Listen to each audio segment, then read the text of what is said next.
Hello friends, आज हम topic discuss करें क्लास 12 से। और जो टॉपिक लिया है वो है रिलेशन एंड फंक्शन। एक बहुत ही अच्छा क्वेश्चन मैंने कॉपी किया है। मैंने इस क्वेश्चन का पहले आधा पार्ट कॉपी किया है। पहले मैं इस रिलेशन को इक्विवेलेंस रिलेशन प्रूव करके दिखाऊंगा। फिर इस क्वेश्चन में दो पार्ट और हैं आगे, जो आपने थंबनेल में देख ही लिए होंगे, उसको करेंगे उसके बाद सॉल्व। तो चलिए करते हैं क्वेश्चन स्टार्ट। क्वेश्चन कह रहा है कि if a is equal to bracket में a x belongs to Z such that the x is greater than equal to 0 and less than equal to 12, then show that mod of a minus b is divisible by 4 is an equivalence relation. अब equivalence relation में तीन अलग अलग conditions हैं कि आपका relation reflexive, symmetric और transitive तीनों होना चाहिए, तो ये इक्विवेलेंस रिलेशन प्रूव हो जाएगा। ठीक है, अब तीनों की अलग अलग कंडीशन है। क्वेश्चन को पूरा properly step by step solve करके दिखाता हूं, और बोर्ड एग्जाम में आपको कैसे करना है बिल्कुल उसी स्टेप्स को मैं फॉलो करूंगा, तो ध्यान से देखिए। और ये एक ऐसा इंपॉर्टेंट क्वेश्चन है जो बोर्ड में इस चैप्टर से आने का पूरा पूरा चांस रखता है, क्योंकि इस चैप्टर में वैसे भी बहुत बड़े 4 मार्क्स के क्वेश्चन है नहीं, चुनिंदा क्वेश्चन ही है, तो उनमें से ये एक है। अब वो एक अलग बात है कि डिविजन बाय 4 की जगह डिविजन बाय 2 आ जाए, इसकी जगह डिविजन बाय 2 ना लिखकर इवन नंबर आ जाए, वो भी डिविजन बाय 2 ही होता है, डिविजन बाय 5 आ जाए, कुछ भी आ सकता है। तो मैं आपको 4 वाला क्वेश्चन करके दिखा रहा हूं। तो सबसे पहले क्या होगा, सबसे पहले आपको प्रूव करना है रिफ्लेक्सिव। अब रिफ्लेक्सिव की कंडीशन होती है कि a comma a belongs to R prove होना चाहिए। a कॉमा ए का मतलब है कि आपको अपने रिलेशन के दोनों लेटर्स को a मानते हुए उस कंडीशन को सेटिस्फाई करना है। तो चेक करो, क्या mod of a minus A is divisible by 4? तो भाई बिल्कुल, a minus A 0, mod of 0 is 0, तो क्या 0 इज डिविजिबल बाय 4? आप लिखोगे yes, 0 is divisible by 4, hence the given relation R is reflexive. ये लीजिए प्रूव हो गया, छोटा सा पार्ट था। अब आते हैं सिमेट्रिक पर। सिमेट्रिक की भी अपनी एक कंडीशन है, क्या कि अगर a comma b belongs to R, जो कि गिवन ही होगी, तो अगर a comma b belongs to R है, then b comma a R को बिलोंग करना जरूरी है। मतलब अगर a comma b condition correct है, तो उसका रिवर्स b कॉमा ए भी करेक्ट आना चाहिए सेम कंडीशन के लिए। कहने का मतलब mod of a minus b is divisible by 4, ये करेक्ट कंडीशन है। और अगर ये एक सिमेट्रिक रिलेशन है, तो b माइनस ए मॉड के अंदर भी 4 से डिविजिबल होना चाहिए। तो देखो, mod of a minus b is divisible by 4 को मैथमेटिकली कैसे लिख सकता हूं, mod of a minus b is equal to 4 times k। मतलब इज डिविजिबल जो लिखा हुआ है उसके लिए अगर मैं एक इक्वल लगाता हूं, तो एक कांस्टेंट को इंट्रोड्यूस करना पड़ता है। मतलब इसी स्टेटमेंट को, जो ये इंग्लिश में लिखी हुई है, इसे मैथमेटिक्स में ऐसे लिखा जाता है, जो कि एक्चुअल में यस स्टेटमेंट है। मुझे इसका रिवर्स भी यस प्रूफ करना है, तभी ये सिमेट्रिक होगा। तो चलो पहले इसको रिवर्स लिखते हैं। Then mod of b minus A is also divisible by 4, मतलब इज इक्वल टू 4k। लेकिन ऐसे कैसे, a माइनस बी 4 से डिवाइड हो रहा है ना, तो b माइनस ए 4 से कैसे डिवाइड हो जाएगा? देखो बिल्कुल हो जाएगा। और डाल के आपने क्या लिखा, minus of a minus b is equal to 4k। भाई मैं ऐसे लिख सकता हूं, मैंने मॉड के अंदर माइनस कॉमन लेकर और डिवाइड कर दिया। अब ध्यान से चेक करो, अगर a माइनस बी 4 से डिवाइड होता है, जो कि ऑलरेडी यस ही है आपके लिए, तो क्या minus of a minus b 4 से डिवाइड नहीं होगा? बिल्कुल होगा। कहने का सिंपल सा मतलब है, अगर 8 4 से डिवाइड होता है, तो क्या माइनस 8 4 से डिवाइड नहीं होगा? तो जवाब है बिल्कुल होगा। तो प्रूव हो गया कि minus of mod of a minus b is also divisible by 4k। Hence हम कह सकते हैं कि yes, relation R is symmetric. ठीक है, कि अगर a माइनस बी 4 से डिवाइडेड है, तो minus of a minus b भी 4 से डिवाइड हो गया हमारा रिलेशन सिमेट्रिक। अब बढ़ते हैं ट्रांसटिव की तरफ। ये सबसे इंपॉर्टेंट पार्ट है, लेकिन सबसे आसान। इसमें क्या है कि पहली दो कंडीशन यस होनी चाहिए। मतलब mod of a minus b is divisible by 4, yes है, and mod of b comma c is divisible by 4, ये भी यस है। मतलब ये दोनों कंडीशन पहले से ही यस है। और अगर ये रिलेशन ट्रांसिटिव है तो ध्यान रखिए mod of a minus c is also divisible by 4 आना चाहिए। तो देखो इसको करने का एक रटा हुआ फॉर्मेट है, मतलब इस तरह के हर क्वेश्चन को एक ही तरीके से करते हैं। अब ये जो इज डिविजिबल बाय मैंने लिखा है ये तो कि इंग्लिश का स्टेटमेंट है।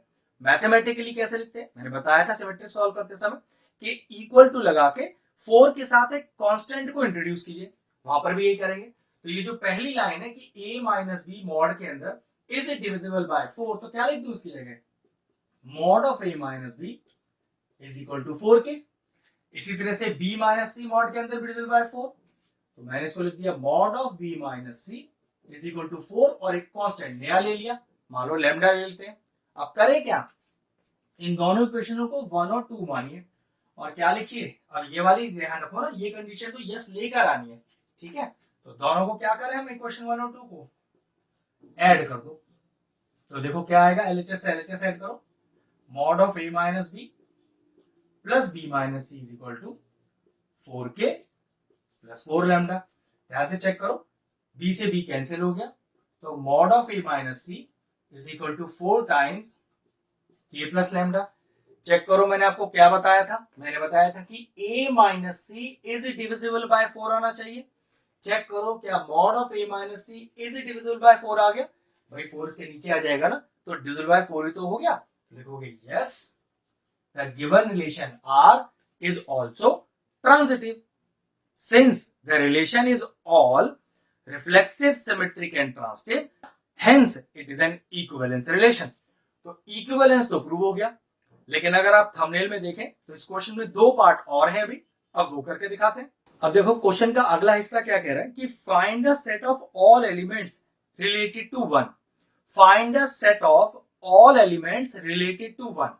अब रिलेटेड टू 1 का मतलब क्या है कि ये जो आपके पास a minus b is divisible by 4 वाली जो कहानी है ना, तो find all elements related to 1। तो ध्यान रखना यहां पर ये जो b है उसका वैल्यू 1 दिया है और आपको ये a का वैल्यू फाइंड करना है फॉर द गिवन कंडीशन, ठीक है। ध्यान रखो, तो कैसे लिखेंगे, let a belongs to a such that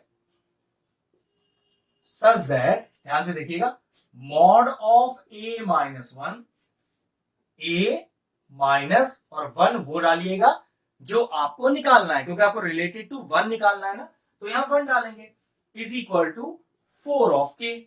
अब जरा ध्यान से देखो, इस कंडीशन के हिसाब से 0 से लेके 12 तक की वैल्यू के लिए 4 ऑफ k में, मतलब 4 के मल्टीपल में कौन कौन आ सकता है। तो ध्यान से देखो, mod of a minus 1 is equal to, सोचो कि 0 से 12 के अंदर 4 का मल्टीपल कौन कौन है जो 4 से डिवाइड हो सकता है।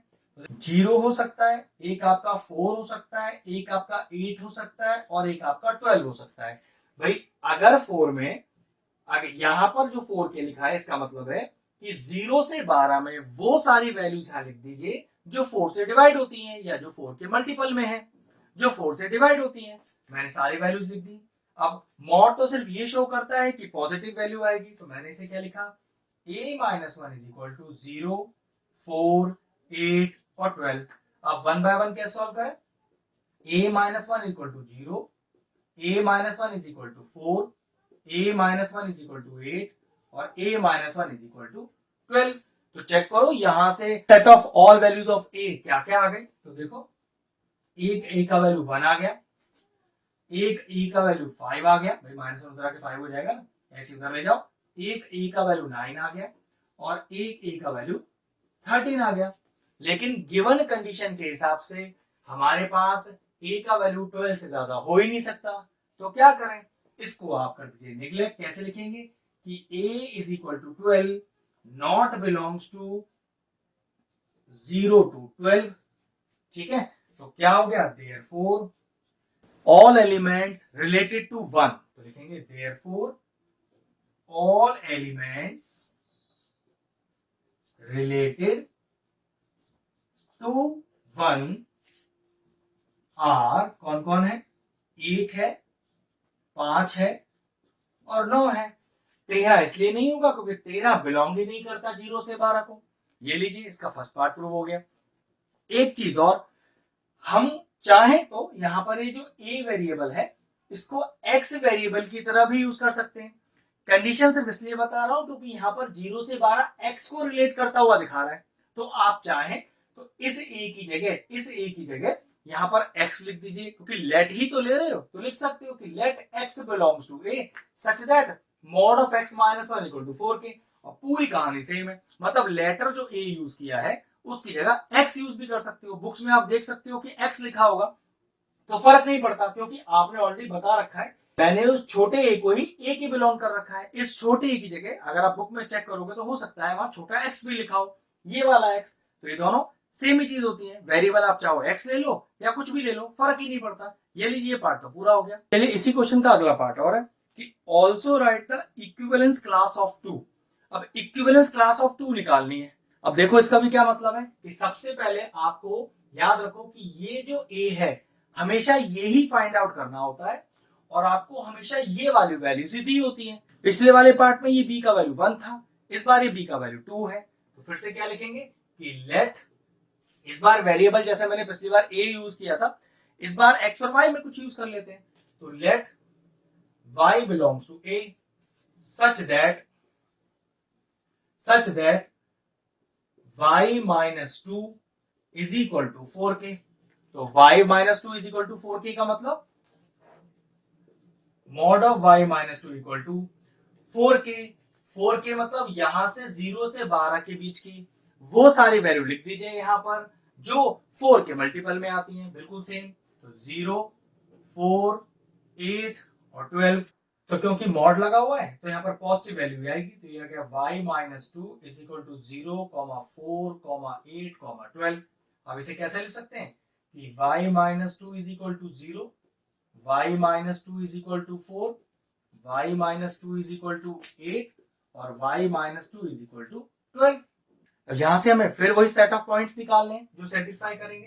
तो y इज इक्वल टू 2 हो गया, यहाँ y इज इक्वल टू 6 हो गया, यहाँ y इज इक्वल टू 10 हो गया और यहाँ y इज इक्वल टू 14 हो गया। लेकिन यहाँ वही फिर दिक्कत कि 14 तो अपनी गिवन वैल्यूज में लाई नहीं करता। तो कैसे लिखेंगे कि here y is equal to 14 not belongs to 0 to 12। तो फाइनल आंसर में जो सेट ऑफ पॉइंट्स लिखेंगे, मतलब जो हम इक्विवेलेंस क्लास लिखेंगे 2 के लिए, वो क्या होगी। तो लिखा मैंने इक्विवेलेंस क्लास ऑफ 2 कौन कौन हो गया वहां पर 2, 6 और 10। 2, 6 और 10, 14 को इंक्लूड नहीं करेंगे। ये लीजिए, क्वेश्चन का तीसरा पार्ट भी हो गया, क्वेश्चन पूरा फिनिश हो गया। ध्यान से एक एक स्टेप देखिएगा, पेपर में आपको एग्जैक्ट इसको ऐसे लिख के आना है। बस ध्यान रखिएगा, जैसे यहाँ पर 2 दिया है, पहले वाले पार्ट में 1 दिया था, इस बार 2 दिया है, ये कुछ और भी हो सकता है। और इक्वल में वो सारी वैल्यूज लिखनी है जो 4 के मल्टीपल में आ रही हैं। बस क्वेश्चन फिनिश हो गया, वीडियो फिनिश करते हैं।